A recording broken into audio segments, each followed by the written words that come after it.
Prosperity in Black America. What will this require? Is Black business prospering? Are we reaching women and minority-owned businesses?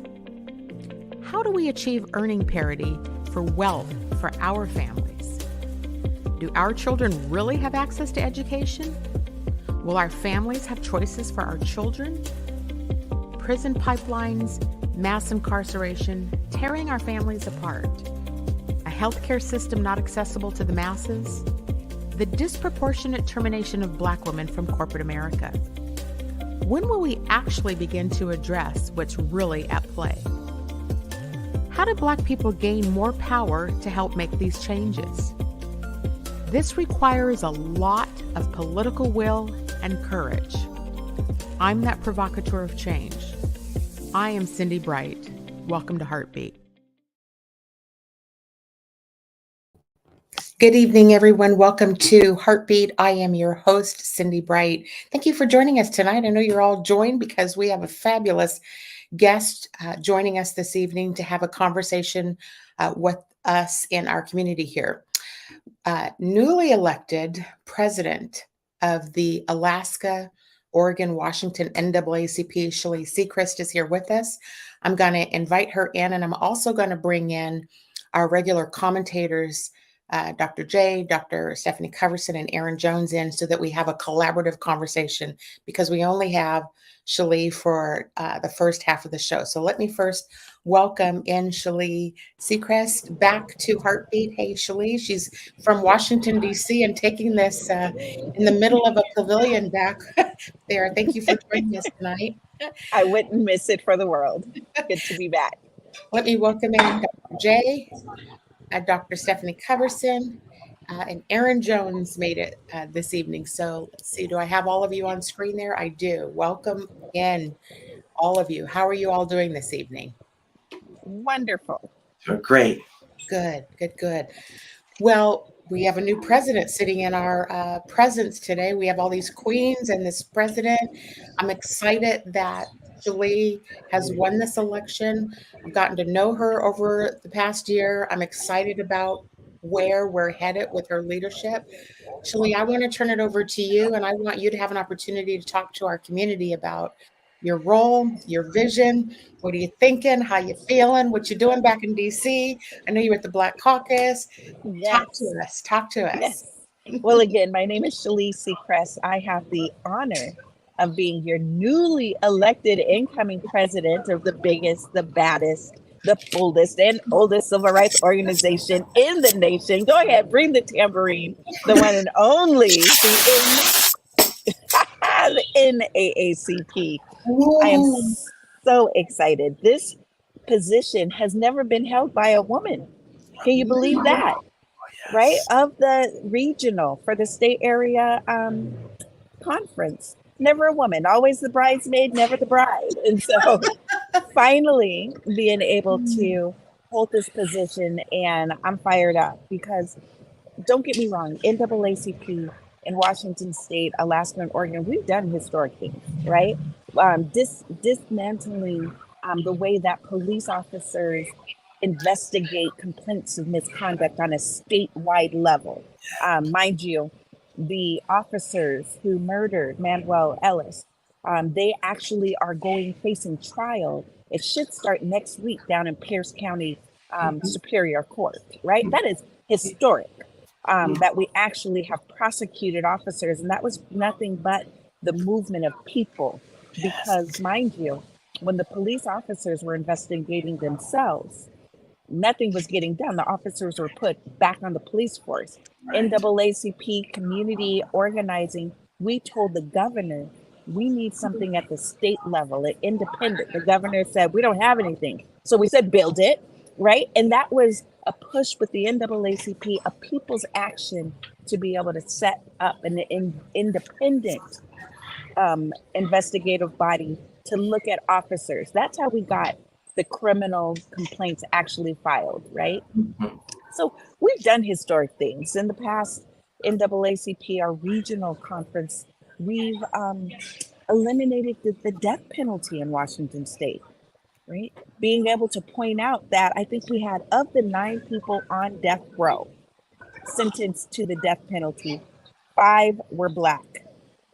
Of the 9, 5 were Black. And so first we had the Supreme Court say that is racist, right? The same crime is being committed, but we are sentencing people to the death penalty based off of the color of their skin.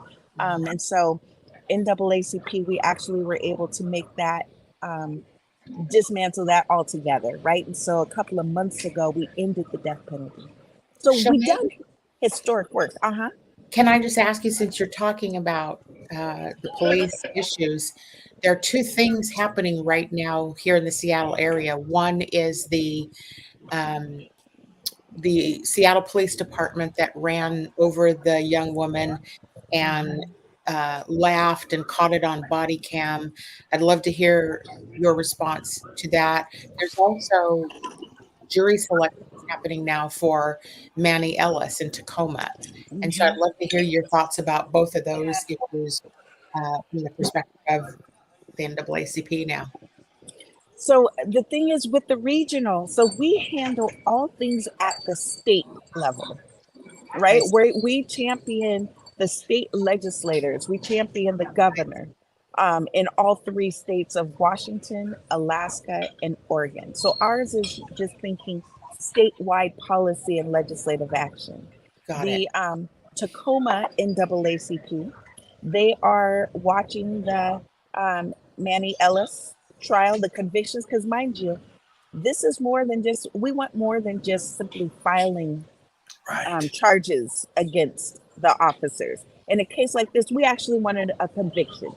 And so the NAACP locally is looking at what barriers are in place of what happens when white officers kill a Black man, right? If there's not a conviction, that just gives the carte blanche, hey, it's okay, there's no accountability. And so, of course, the local NAACP is looking at those barriers that would allow those types of things, right? So jury selection, we are looking at what is causing Black folks not to be able to qualify for jury duty, right? I'm a criminal defense attorney of almost 2 decades. Most of my jurors, and I go to trial all the time, I love trial. Most of my jurors are white, right? And so we're looking at, well, what causes them not to be able to serve? One of the questions that are asked are, do you have felony convictions, right? And sometimes when they say yes, is that a barrier? Does that mean that you're not able to be a juror of peers? Do we have to look at laws, right? Qualifications, what could disqualify someone from sitting on jury duty? So that's one of the local things that the NAACP is handling. Same thing with the Seattle Police Department. You've got to know the local branch would handle that. And Seattle King County NAACP is making certain that that officer, are they on the force, right? Is that what we want our officers? Is that the professionalism, the standard that we're setting for our officers who would laugh at stuff like that, right? So the local branch is having conversations. Ours at the state level, we're looking at public policy. At the state level, we were on the governor's task force that did the historic police reform bill. Jesse Johnson, Deborah Intamin, they did landmark legislation on police reform.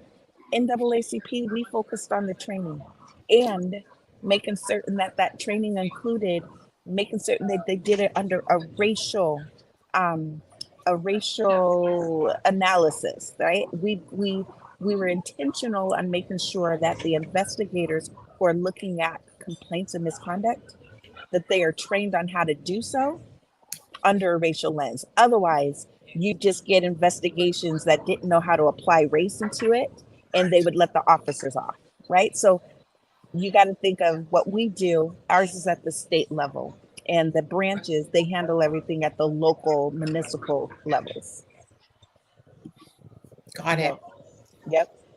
My vision for the state, I see, so I'm excited about what we've done. I am also excited about what we're going to do.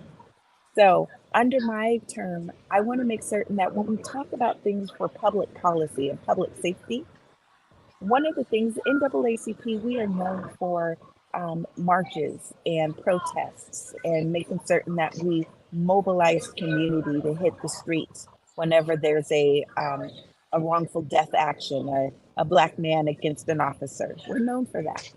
We've heard also, though, they ask, well, what are you guys doing for Black on Black crime? Right? You hear the conservative talking, right, when they want to shift the conversation from police officer misconduct into, well, you guys also have a problem in your own community. Well, the truth is, we are tired of burying our children, right? We need to make certain that our community-based organizations have the resources that are addressing violence inside of the Black community. And truth is, Washington State, we are underfunding that effort, right? Youth violence prevention. Washington State, in comparison to the other states surrounding us, we only give like $8 to $10 million only, right? Knowing that we are putting the pressure on our community-based organizations to keep children inside of the classroom, right? They are the ones who are making certain that our Black boys are back inside of the seat saying, you are brilliant, you can learn. You're being told that you have a learning disability and need special ed. Get back inside of the classroom, show your brilliant. Right. These are the community-based organizations who are keeping children in school, but they're making it on the broken pieces, right? We're not giving them the funding to do so. Recidivism, probation officers aren't able to do it like get a Eugene Youngblood who served 20 years inside of a state penitentiary. Get him with somebody, a young person, and let him talk to him and say, look here, sir, you don't want to make these same moves as I have. They can reach our folks in ways that no probation officer is going to be able to do it, but we don't pay them to do it. So the NAACP, we want to make certain that we are securing state funding. Sorry, you see the folks. We're making certain that we're securing state funding to the community-based organizations in the Black community who are serving Black folks, that they're able to actually get the funding to do it. So public safety is going to focus on youth violence prevention. Education is a key concern. We saw this United States Supreme Court dismantle affirmative action in education, Aaron, right? Which was absurd. They were talking about it doesn't exist anymore, right? All of those things that we know it simply does. So NAACP at the regional level, we're working with our state colleges, and we are still telling them we don't care what the Supreme Court says. You know that your campuses, your students will learn better with our Black students inside of your classrooms. And so we're working with them and creating pipelines and intentional partnerships to make certain that they're not only admitted, but that they enjoy themselves while they're there, the retention rates. And so we've got Lakeisha Phillips, who is a school board director for Federal Way Public Schools. She's now the chairwoman of the education, and she'll make certain that our Black kids are in higher learning, right? And that they're thriving while they're there, right? Which is hard because sometimes being a student on predominantly white institutions, it's a struggle within itself, especially as we're seeing folks shying away in the classroom talking about race. And so we're making certain that we keep race in the forefront. Say it loud, right? I like Black students on my campus. Those types of things will be a focus. And then finally, we are going to focus on, of course, voter registration. That is the flagship of the NAACP, and we are going into governor races, presidential races, right? All of those executive things. And so NAACP at the state level, we're being strategic with ours. We're shying away from party politics. We're not concerned about Democrat and Republican Party as much as we are about what issues are the candidates supporting, right? That's the key, folks. Folks want to make certain that their candidate is aligned with the values concerning the Black community more than they are about whether or not you're a Democrat or a Republican, right? How are you going to help us? And what have you done? Don't promise me a better tomorrow if you can't show me what you're doing today, right? That's what the folks are looking. And so NAACP, we are building a Black voter block. Where in our state, where in our region are there communities that are already voting together? And how can we make certain that we're educating them to vote on issues that are important to them? So take, for instance, you all remember the start of the $15 an hour minimum wage campaign. That started in the city of SeaTac. Oh, And the reason why it started, it was intentional. The reason why it started in the city of SeaTac was because of their high East African population, which votes in these blocks, right? Mhm. It was one of the easiest organizing pieces. And so once we won the minimum wage campaign in SeaTac, we said, aha, we understand how to mobilize community, right? And we moved it then to Seattle using the exact same type of figuration. Well, NAACP, we want to do the same thing on a regional level, right? And so we're hitting the voting blocks that are naturally a part of that and making certain guys are registered, these are the issues, and make certain that our voices are heard collectively. That's just some. Don't get me started. I got a whole plan.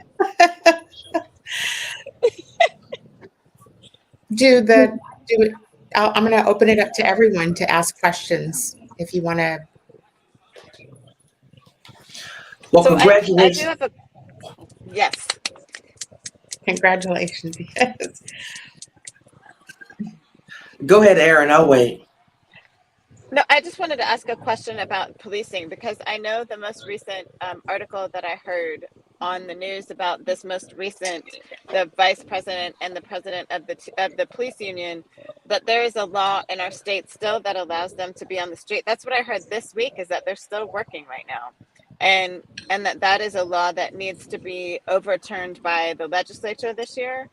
So I'm curious, how do we support you to make sure that that happens? I was just mortified by how, two people who are that lighthearted about losing someone's life should not be working in policing. And the fact that they're two leaders of the union says so much more. The other thing I'm wondering is, what videos do we not have access to where they're talking like that about other people? If they're talking like this on a body cam, I promise you, there other people are talking like that when they're not on camera. And so I'm curious what we can do to support you to make sure that doesn't happen anymore.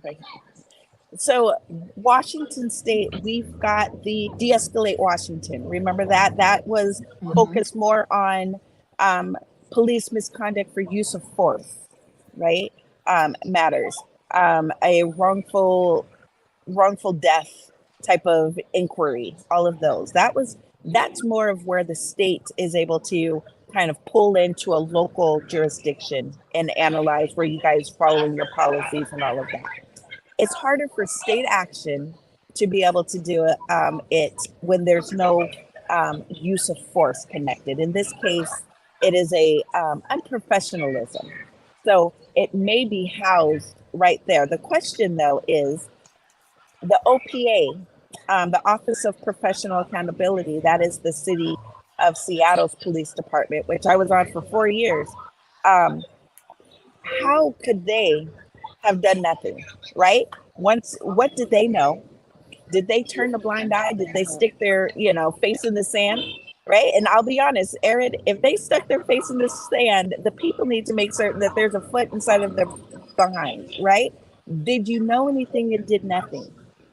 So those are more of the questions that we need to be asking of, you've got an entire civilian oversight system in place, and it's not working if these officers were allowed to return, right? That more is the inquiry. But again, that's at the local level, right? Why have an OPA system if this type of stuff you guys were aware and it wasn't enough to remove these officers? Yep. Okay. Well, congratulations, Queen Sheley. I'm just so Thanks, Doc. proud of you. So good to see you. I'm glad that education is one of the agenda items for statewide NAACP. And we know there are many states who are seeking to just rewrite history in their curriculum. Are there any plans to make sure that our state does not do that? And if so, how can we support you there? Thank you. Yes. So mind you, NAACP, we're different than other civil rights organizations. Take, for instance, our brothers and sisters at the ACLU. They focus on civil rights protections for all of the classes, right? National origin discrimination, gender discrimination, all of those protected classes. ACLU, they're on the front lines for that. We've got our brothers and sisters at the Urban League, who focus on direct services, right? If you are homeless, African American, ACL or the Urban League is going to feed the homeless, right? Direct services. NAACP, we focus on race. That is we know race. We know how it shifts, how it hides and sneaks, right? Folks say that the race, the Ku Klux Klan moved from wearing hoods into business suits. Exactly. Amen. Yes. Right? We know what it looks like. And so we're experts at race. So to answer your question, Dr. J, in education, we are making certain that we continue to talk about race in the curriculum, right? How do we make certain that our little brothers and our little Black boys and girls sitting inside of a classroom who very much experience racism, right? That they know how to process what is happening if we don't talk about race, both in the past and what it looks like of what they're going through. They're going to think that they're losing their minds or that it's them or any of those types of things. And so for the NAACP, we are saying we will continue to talk about race in the curriculum and be intentional with it. Otherwise, folks are going to feel like it's them. They'll internalize this stuff. How come I'm different? What's wrong with it? Right? All of those things that we have to equip both the teachers and the students inside of the classroom. Yep. Thank you so much, Sheley. I have a question. I want to go back to policing. And what I really want to ask about is, so, there's legislation. And I also, though, think there's a significant problem with police unions, right? That are allowing this behavior and frankly encouraging it. And so the person that was on the phone with that police officer, keying and making light of the tragic death, of this young person was the police union. And so I would love to hear the NAACP's plan or strategy to address them, because as long as they are protected in the way that they're protected, and just being also a strong lobbying arm, in the legislature,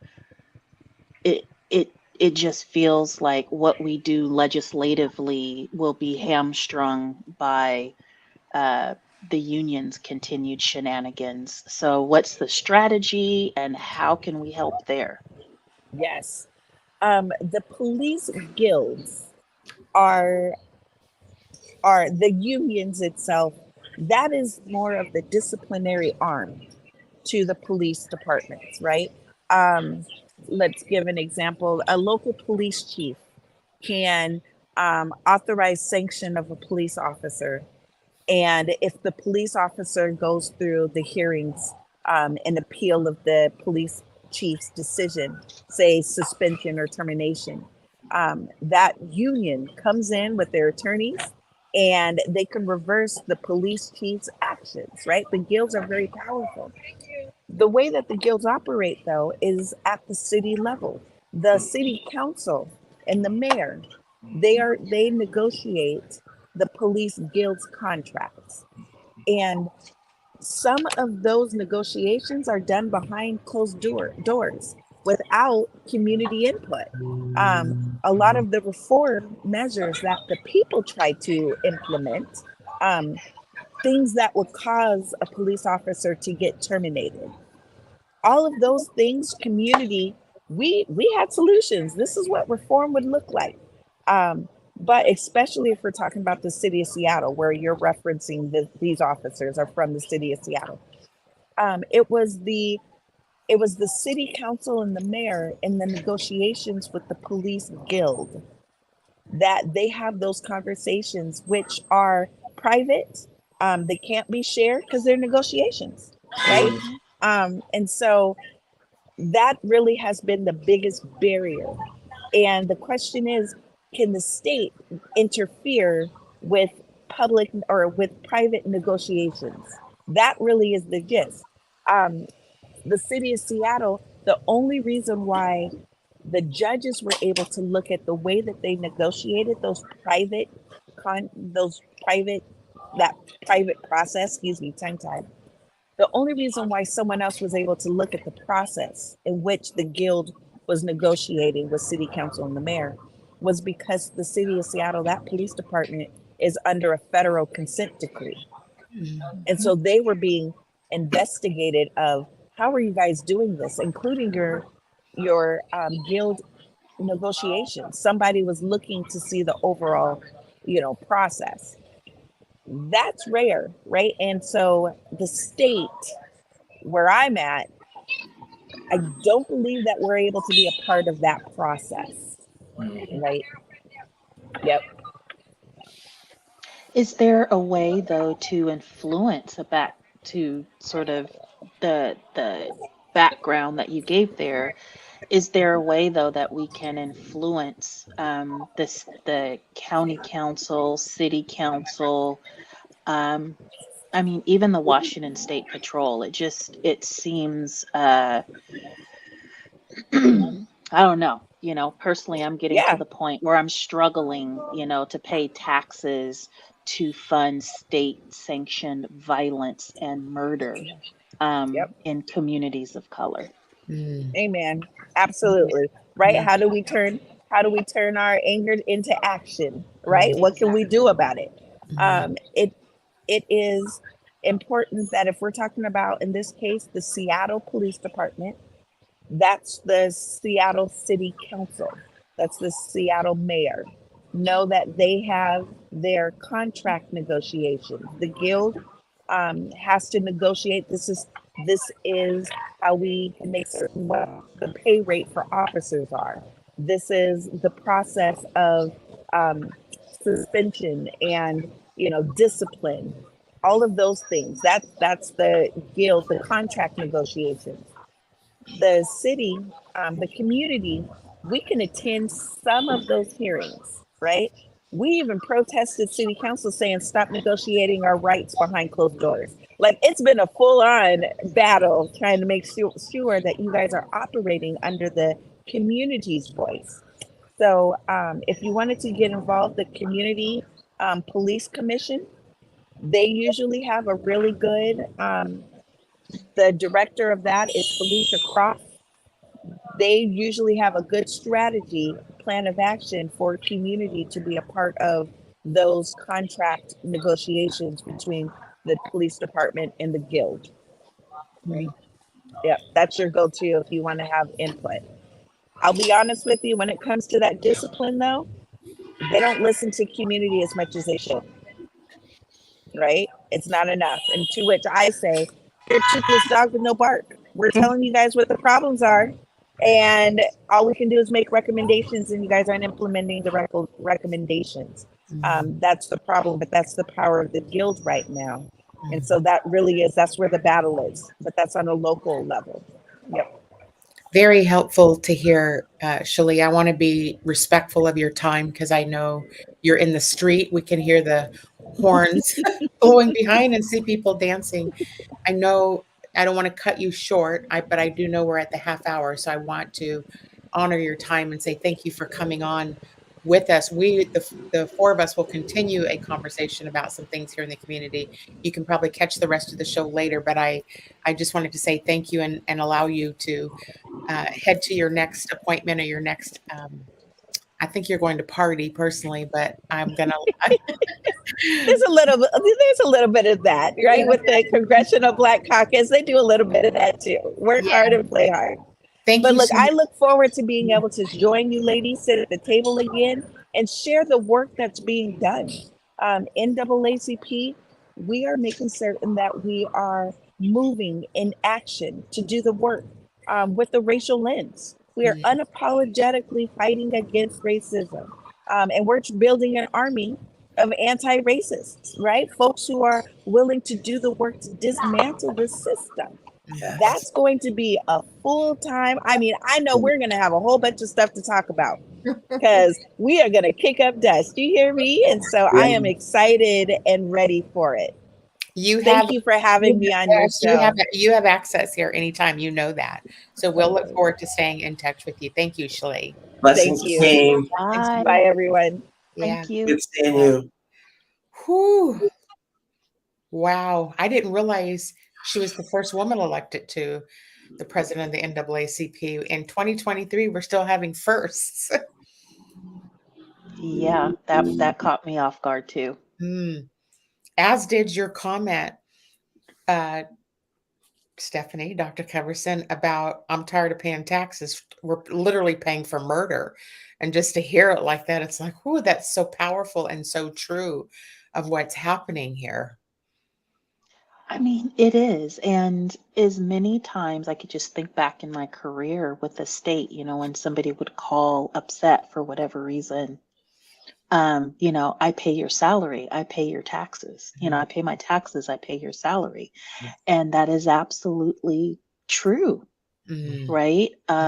With these public entities, whether it be city, county, or state. And so in essence, every time an unarmed person is murdered at the hands of the police, that is state sanctioned violence and murder. Like, because it is beyond an accident, right? It is beyond an accident. Like, there is clearly an established pattern, and particularly with the city of Seattle, there's a reason that there is a consent decree. It is not like it was a lotto, and instead of winning, $5.6 billion, you won a consent decree. Like, that didn't happen on accident. And so every time they don't clean it up and, stuff like this happens, what happened to that young woman could have been prevented. And I think about her backstory where her mother, a single parent, a single mother, saved her money up to send her to school over here in the United States, hoping for a better life for her daughter, world-class education, all those things. And then for her daughter to be killed like that, and those folks laughing about it, and then the gaslighting that, oh, I was talking about this from the standpoint of an attorney. This is how the attorneys talk. Sir, we hear you. I mean, that's the purpose of the body cams, right? So that you can't say that kind of stuff and do the dirt that happens, in the dark of night and on the sides of roads and everything else. And frankly, I'm just tired. Hopefully, this will bring up again the movement to change the language in our state's use of force law, which Amnesty International a few years back, around 2016, had listed as the most egregious in the nation, where pretty much law enforcement officers can commit homicide, unjustified, basically, with impunity, forget conviction. They're protecting the law from even being charged.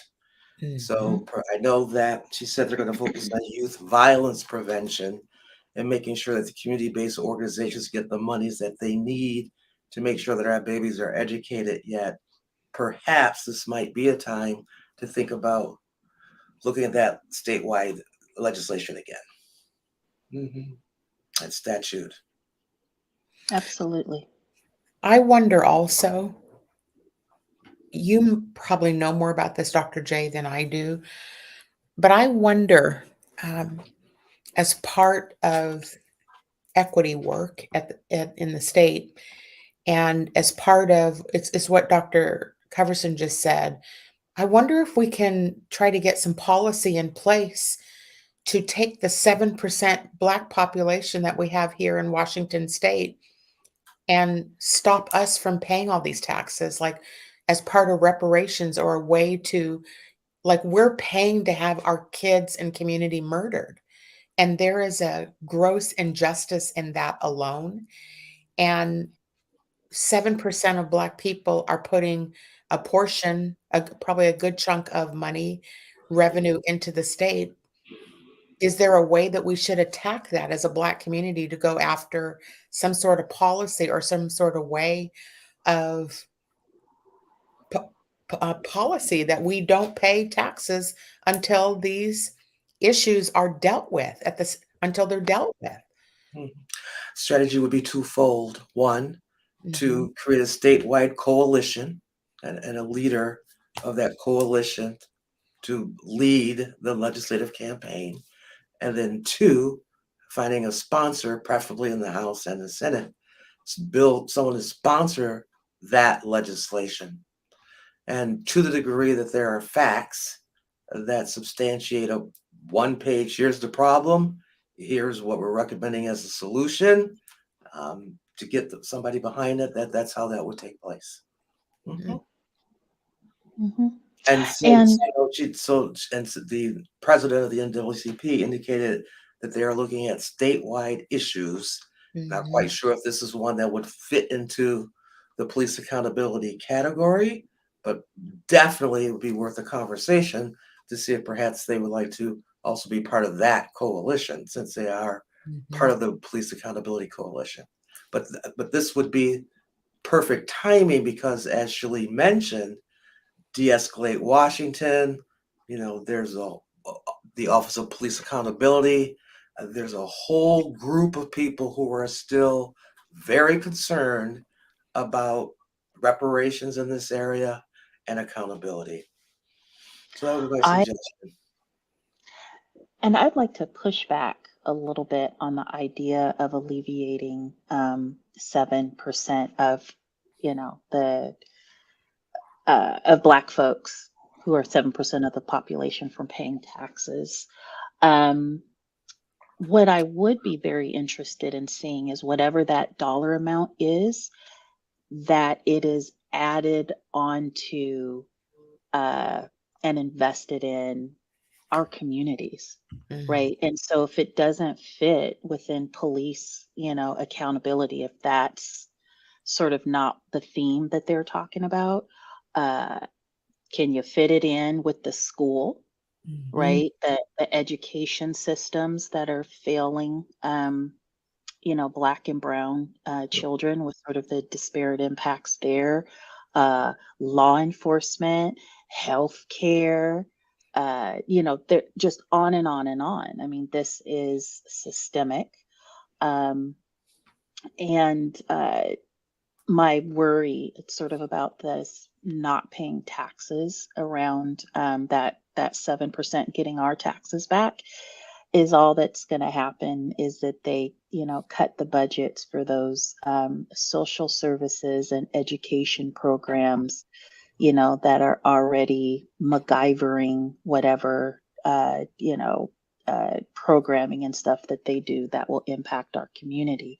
Mhm. Um, my other giggle in my mind is Schoolhouse Rock, Mm. right? And so the teller of history, right? The victor gets to tell the history. And so what we are really talking about is, in essence, what we were taught about the Boston Tea Party, right? No taxation without representation, right?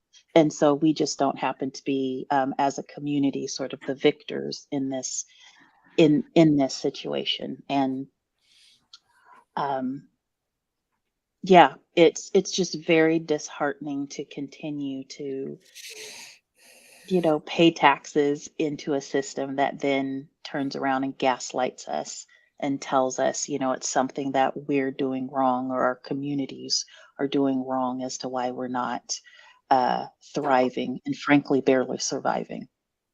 Mhm.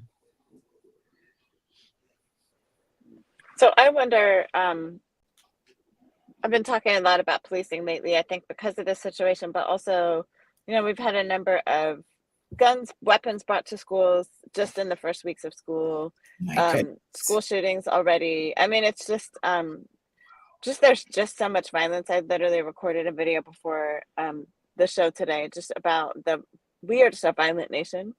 And I see more verbal violence in schools than I've ever seen before, an attacking of our children. So Black children and queer children are the two populations that I'm seeing attacked more than ever in my education career. And I wonder, when the defund the police movement started, as a language person, I found that defund was really problematic because it's not actually what people wanted to do. They didn't actually want to defund police. They wanted to reallocate resources in different places and kind of charge police to do different things and charge cities to do different things with that money. And so I wonder, how do we reimagine what this defund police message is? How I think we need to be able to reimagine, because it's not about just, I think abolition is one thing. I don't think abolition is going to happen at this point around policing. I just don't have a lot of faith that abolition is going to happen. But how do we help systems and force systems to reimagine how they are doing their policing, how they're supporting communities, how they are showing up in school spaces to children, and how are we reallocating resources so that we invest on the front end so that we don't have all the violence on the back end. I don't know. I haven't thought through this all the way yet, but I think we're looking at times at the wrong thing. We're looking at the end after the failures happened.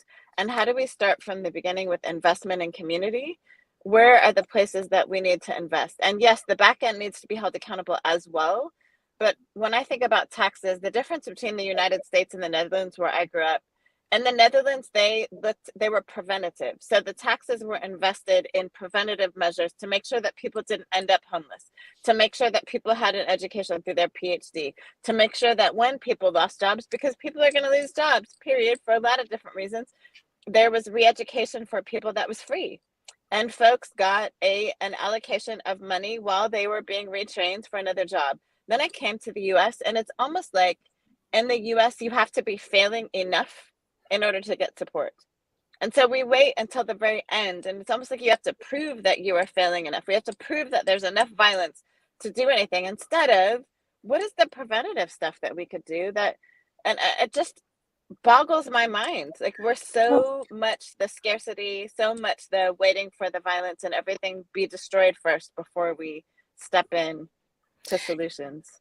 When I think about, when I look at it through my quote unquote corporate America lens, when I look at the type of people that are being hired as police officers. Now, I've met wonderful police officers. Like, there are definitely people out trying to serve and protect. So, but to have hired that many racists into an organization says that there's a problem on the front end of who you're actually going after to bring in to the system. Now, what corporate America does when it wants to get rid of all of its problem people, and I realize that there is a labor union here, and the union's disciplinary and termination processes, I don't have any insight into the Seattle process, but what corporations do is they basically bell curve these folks to the bottom 10% of people, and they reorganize the organization and just eliminate jobs and people from the system that they want to get rid of, because job eliminations quasi protect the organization, because it's not firing for cause and it's a group, and they use the Warren Act and all that sort of stuff. And I just don't know the police contracts well enough, but it feels to me like, how come we can't just get rid of these people? Like, they brought these folks. You can't change the DNA of that cop was evil. To laugh and to not be able to have any empathy. You're hiring folks that have no character, no integrity, hatred in their bones. Like what that system to bring them in, that is part of the issue all in itself. How are they even coming to a police force when they have that caliber? And there are too many tools and ways. Stephanie and I can talk about this till the cows come home. There's too many behavioral assessments. There's too many ways that you should be able to discern if somebody is a racist or not. You should be able to see that at the front end. How are we failing it at the entry point? Because once they get in and they grow into a union, their labor, they're there. We talk about career politicians all the time. We have career cops. They're there forever and they're protected by the guild or the unions. It's perplexing to me how we can't get rid of them. Absolutely. Something that I have been sitting with in my journey to Dr. Coverson is new ways of thinking. And so something that's been on my mind a lot is emergence theory, which, just basically talks about how complex systems and patterns arise just out of simple interactions replicated over and over again. And so basically, when we are talking about systems, right? Systems are basically groups of people doing things, right? And so I think that from my perspective, looking at policing and the police departments specifically, but not, in the absence of other departments, is that there are multiple individuals having interactions that are doing inappropriate things. And I'm not just talking about the people, the police officers that shoot and kill unarmed people, or SA people, both men, women, gender non-conforming people. So this power through SA, the conversations, the comments, those things are happening, yes, right? And what we I don't think talk about enough is that they're in the locker room, or the morning meetings or whatever, talking and keying about it, as we saw in this dash cam, and nobody's doing anything about it. Nobody's challenging it or reporting it. Or you have partners out in, or other, officers arriving at scenes, and they're getting their story straight, or, like, I'm gonna be silent, but I'm gonna not be down with you to say these things. And then you have people who promote these people into other positions, and then ultimately they're in charge of things, right? And so this is a system that has been occurring for centuries, and is actually kind of back related to slave patrol, right? And so if the foundation is rotten, and the columns and the walls and the structures and the roof are all rotten, how are we expecting anything different to happen without bulldozing the foundation, getting rid of the toxic dirt and sort of everything else? We wouldn't put a house, we wouldn't put a building, we wouldn't put a community center in an old toxic dumping ground, right? Without, hopefully we're not doing it all, but they say if you take X amount of dirt out and bring fresh dirt. This is a problem that has been a problem for 400 years, but just by different names. And as long as we allow individuals to do individual things unchecked, unaccounted for, not named, shamed, fired, whatever it takes, we're not gonna see anything different, and we're gonna continue like our grandchildren and great grandchildren are gonna have a heartbeat show, in about 25, 50 years, lamenting the same things. Mm. Exactly. That's exactly the point. Law enforcement was the original slave patrol.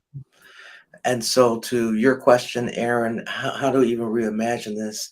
When you were talking about the Netherlands, it was interesting. We had suggested that our prosecuting attorney go back to his homeland in Norway and figure out how it is that they didn't shoot people, and bring that back to the situation here where we had 2 young black men shot in Olympia. And what was clear is there was not racism in Norway. There were black people that have no Second Amendment in Norway. As a matter of fact, they didn't even have guns. As a matter of fact, when you go to prison there, it's like going to a country club. Why? Because they expect that when people get out of prison, that they're going to be good neighbors. Well, that assumes that the white neighbor is human. And so, to reimagine defund the police, and by the way, that didn't come from the black people after George Floyd was murdered. Black people said, "Stop killing us. Take your knee off Period. our neck." There were others who raised up the defund the police narrative that got attached to that for other agendas. But you're sitting with emerging theories, Doc, groups of people doing different things. What I was sitting with all day was, this is going to require a renewing, a mind effort. We can no longer be conformed to the world's way of thinking, but have to be transformed by the renewing of our mind. And for me, it all goes back to rehumanizing Black people. Because as long as the narrative is Black equals slave equals dehumanized, vilified, criminalized, we'll continue to have a group of people doing the same types of things. That's why a group of Black police officers could kill the Black man in Memphis, because of the culture that said that was okay. Now, we knew good and well for them to do that, it had to be over money or a woman. Now, we knew that. We did know that. We knew that. Yeah. But for me, it was a really a talking point when I was in the chair as the director of the Office of Equity, is to talk about the power of a culture, irrespective of melanin. In a law enforcement culture, of course they thought they could get away with it because that's what police have been allowed to do, and be believed for whatever story they want to give. Either they're at fear of their life, or the person resisted arrest. Those are the two that usually fly. And there's no accountability And for there's no doing accountability. Unless, something of course, you're Black, but then suddenly you could be charged. right. That's And our another friends in show. Memphis, those officers in Memphis, while they drunk the Kool-Aid, around that culture, forgot. They forgot. And were, very quickly reminded. And it will be interesting to see how many other police officers, now that Memphis PD was able to demonstrate that you don't get to be on your job for 6 months while they do an investigation. It was quick, quick, quick. And so I haven't seen quick, quick, quick again. So the quickness is selective. Aaron, I wanted to hear more about your comments. First off, I want to acknowledge that I can feel the energy coming off of you this evening. I can tell you're disturbed tonight. I know we all are, but I notice it with you this evening. And your comment about what's going on in the first week of school, the things that you're observing and being. Can you talk more about that, or is that Yeah. okay? Yeah, I wanted to hear. Yeah, I mean, so, okay, a couple things. Dr. J just talked about the spirit, and I want to mention, I grew up in the Netherlands during apartheid, and so I got to watch from a distance South Africa, and just with the horrors of apartheid. but then also as they came out of it with the Truth and Reconciliation Project. And obviously that hasn't fixed everything, right? Mhm. But I am really a believer that if we don't get to the root of this stuff, Right. there is a war that is inevitable, right? And Mhm. we're fighting that war right now. Like we are in that war right now, and there are bodies that are lying all over they're strewn all across our country, and some of those bodies are still technically living, but we're still in a war that is killing people. And I think until we're able to look really honestly at our history, all of Mhm. us, it is so here's the thing that really disturbs me about that police officer. As much as we can say he has dehumanized that brown woman, by the way, she was not black, but she was brown. Mhm. He is unhuman. He is unhuman too, right? And so I think the thing that's so disturbing to me is he is being perceived as dehumanizing someone else, but I see his lack of humanity in the work that he's doing. And that is the thing that, man, we have lost our humanity as a country. Yes. And that lack of humanity translates to, like, all people in this country are being harmed by it, but I think we're just focusing on the ways it's harmed us. But my message as I go into, I'm about to be in rural Oregon all next week, so I will be speaking in every region in Oregon. I am addressing every student body leader in the state of Oregon in 5 days of, so I'm going to be in some spaces where they think a particular way about people who look like me. But here's the thing that I'm walking in with.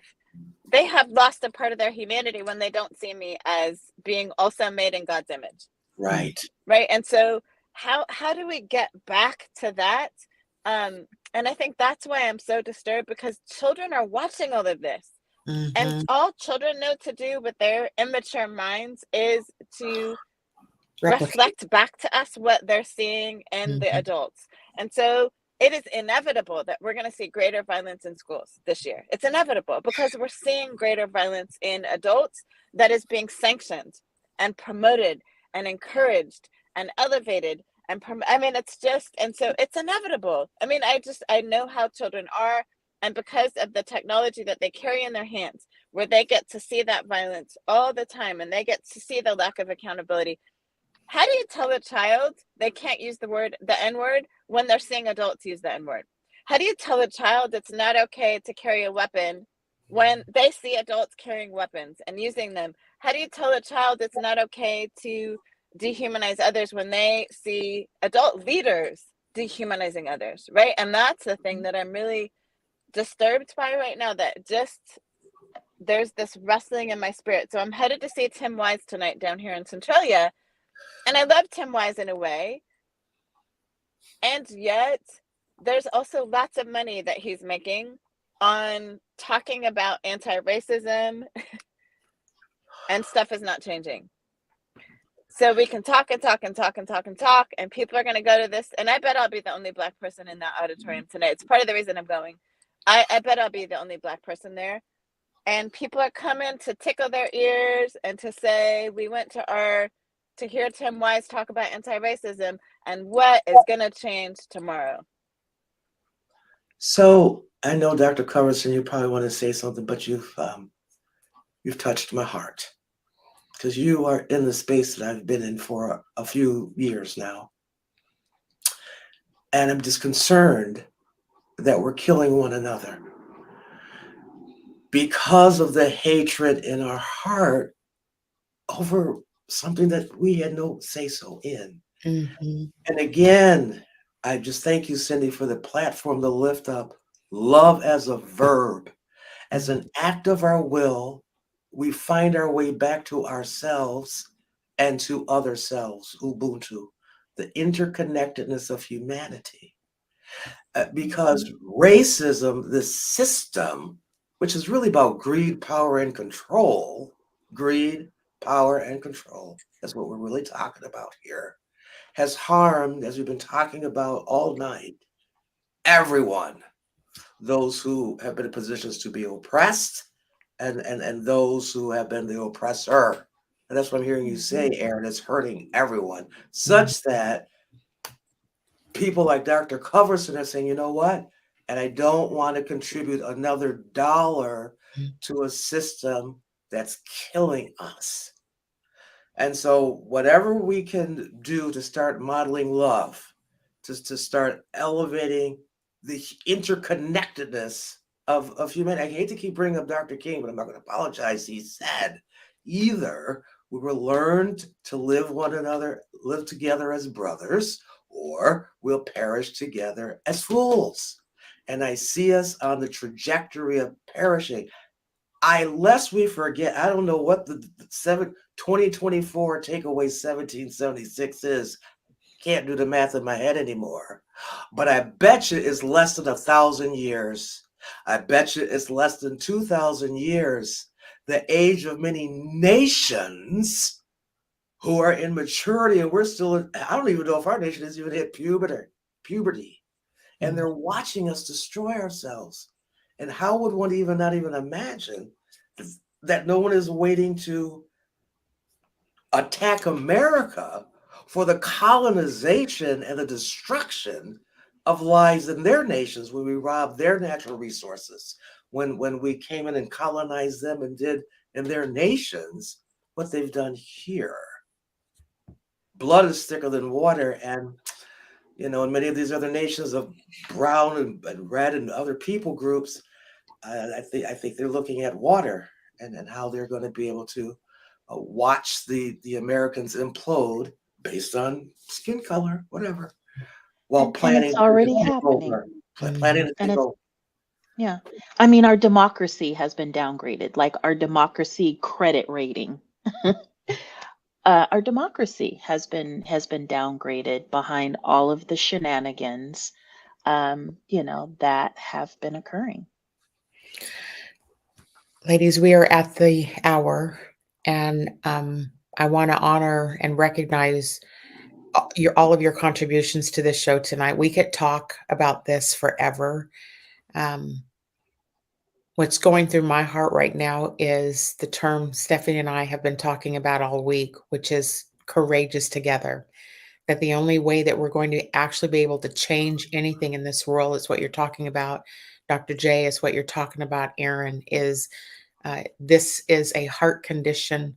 It's why I call this show HeartBeat. This is about the heart condition of this country that is impacting brown and black people. And unless we start to work together, we're going to perish together. Thank you all for joining me tonight.